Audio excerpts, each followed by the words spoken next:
150 gram வெள்ளை கொண்ட கடலையை ஒரு பவுலில் சேர்த்து நல்லா கழுவி எடுத்துக்கோங்க.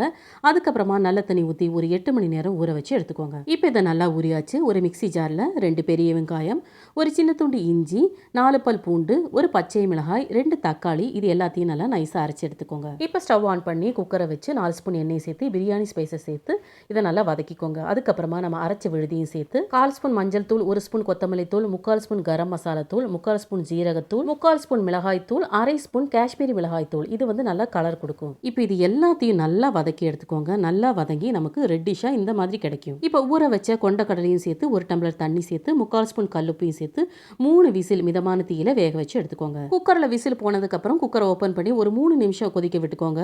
கடைசியா 1/4 கப் இல்லைன்னா 1/2 கப் அளவு தேங்காய் பாலை சேர்த்து லைட்டா சூடானதுக்கு அப்புறம் கொத்தமல்லி தலைகளை தூவி ஸ்டவ் ஆஃப் பண்ணிக்கோங்க. தேங்காய் விழுத விட தேங்காய் பால் சேர்க்கும் போது நமக்கு கிரீமியான கிரேவி நமக்கு கிடைக்கும். ரொம்ப ரொம்ப டேஸ்டா இருக்கும். தேங்க்யூ.